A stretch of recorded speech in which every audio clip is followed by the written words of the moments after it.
Sepertinya ini jadi sequel dari video lama gua tentang mulai nonton anime. Nah, mungkin di video ini gua akan bikin semacam guide atau clue dikit-dikit buat tahapan selanjutnya. Oke, misal lu udah nemu tontonan awal yang lu suka, kayak misalnya lu baru mulai menikmati, ambillah contoh Dandadan. Cerita ringan, alurnya seru, visualnya gokil, dan karakter-karakternya bikin makin seru. Tapi habis itu kira-kira apa nih? Dari tontonan satu, kebanyakan orang akan lebih memilih untuk mencari tontonan yang sejenis. Misal dari Dandadan, mereka akan coba nonton-nonton yang sama chaosnya kayak Chainsaw Man. Ya nggak apa-apa, ngikut arus dulu buat lo yang baru mulai juga oke-oke aja.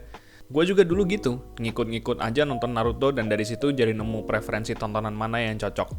Ketika ngikut arus gitu, kita bakal tahu kira-kira apa lagi nih yang pas, apa yang kurang. Dan bisa jadi di tengah-tengah lu ngikut arus, lu malah langsung loncat ke tontonan yang nggak lu duga-duga, terus jadi suka sama itu. Gue justru sangat-sangat merekomendasikan buat lu eksplorasi sih, biar lebih luas. Karena kita nggak tahu ternyata pas sama genre-genre itu tertentu gitu kan. Ya kita coba. Ini berkaca dari pengalaman gue yang awalnya cukup battle shonen aja, tahu-tahu gue jadi penggemar slice of life, drama sama romcom. Gimana tuh kira-kira buat eksplorasi yang bisa bantuin lu nemu tontonan yang pas buat lu, yang bahkan lu nggak menduga anime itu ada atau istilahnya nemu hidden gem gitu ya? Mungkin ada beberapa tips yang bisa gue kasih. Tetap yang gue saranin adalah, misal lu baru mulai, lu bisa pantau arus dulu. Biarpun lu mau tontonan yang berbeda dari mainstream, justru gue saranin tetap perhatiin aja yang lagi rame apa. Karena mulai dari situ, kita bisa nemu anime-anime yang lagi rame dan siapa tahu pas sama taste profile kita. Kayak pas orang-orang lagi rame Oshinoko atau Frieren misalnya. Lu bisa coba dulu di situ, kira-kira oke atau enggak buat nonton drama industri hiburan atau nonton fantasi.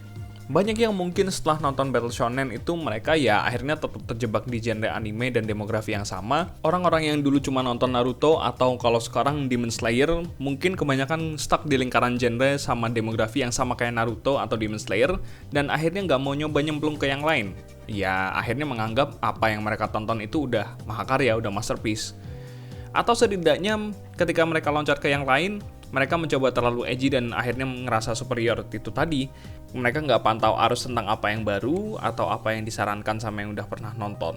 Disinilah bermula elitisme biasanya. Padahal banyak sekali serial di luar sana yang tidak melulu harus ada actionnya yang sebenarnya bagus banget dan siapa tahu juga pas sama lu. Makanya pantau arus untuk tahu anime apa aja yang ada di luar genre yang kita tonton itu meskipun banyak yang bikin gak yakin gitu. Tapi siapa tahu itu justru jadi yang kita suka. Ya kayak misal gua dulu sempat skeptis sama genre anime romance. Tapi begitu Gotobu no Hana Yome Rame, gua coba nonton, malah ngefans sekarang keterusan. Terutama sama yang ini sih. Dan jadi sering explore anime-anime romance. Gue dulu menerapkan 3 episode rule atau 5 episode rule. Lu coba tonton suatu series, coba tonton 3 atau 5 episode pertama. Kalau itu worth it dan sesuai sejauh itu, lanjutin sampai 1 season.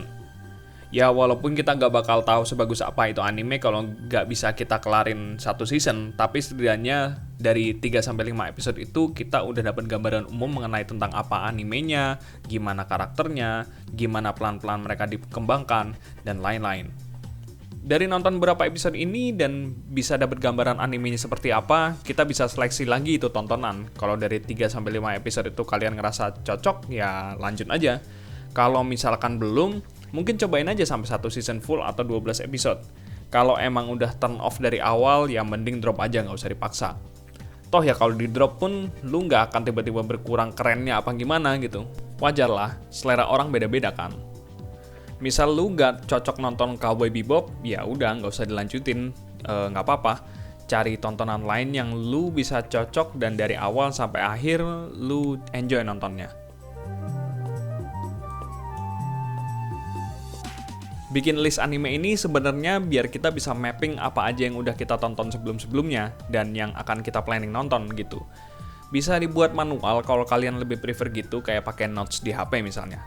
Tapi kalau buat gua nyaranin buat list ini dibikin di website khusus yang bisa bantu tracking anime yang lu udah tonton, lagi ditonton, sama bakal lu tonton nanti. Gua rekomendasiin bikin account di My Anime List atau di Anilist. Dua-duanya sama-sama list buat tracking dan mapping anime-anime itu tadi. Semacam letterbox gitu kalau kalian juga sinetfil, tapi buat wibu. Di dua itu kalian bisa masukin anime-anime yang ke watching, planning, pause, atau drop, dan selain itu kalian juga bisa nulis review buat animenya sama interaksi dengan user lain. Tapi alasan utama kenapa gue saranin bikin akun di salah satu dari dua ini adalah gimana dari satu anime kita bisa disuggest buat nonton anime yang punya tema yang hampir sama atau setidaknya di genre yang sama gitu. Dari situ, lu akan kebantu banget buat nyari tontonan selanjutnya. Dan ini sangat membantu lu buat explore anime-anime lainnya yang possibly bisa aja di luar dari tema atau genre atau demografi yang biasa lu tonton. Kayak dulu pas gua habis nonton season 1 Oregairu, terus di unlist gua disaranin nonton Bunny Girl Senpai. Yang awalnya gua skeptis kayak, ini mah kayak tipikal anime romance harem aja nggak sih? Taunya plotnya itu banyak menjelaskan soal permasalahan remaja yang mau beranjak dewasa sama soal kesehatan mental. Tahu-tahu nih setelah nonton Bunny Girl Senpai, gue mendarat di mana? Gue nonton Wonder Egg Priority, yang ternyata masih punya tema yang sama, yaitu kesehatan mental sama realitas sosial yang dihadapi beberapa anak remaja di luar sana. Sumpah, list-list itu akan membantu banget buat lo explore tontonan dan bisa bantu lo nemuin anime yang pas buat lo. Eksplorasi beragam anime ini bantu banget buat lu nemuin tontonan yang bisa jadi paling cocok sama selera lu. Plus, menyelami rabbit hole perwibuan ini jadi bikin lu paham kalau anime itu beragam banget. Lu mungkin gak bakal nemuin yang sama persis kayak apa yang lu anggap sebagai anime paling superior, tapi bisa jadi ada yang baru lu tonton dan bisa berkesan banget buat lu. This has been Zimmer. See you when I see ya.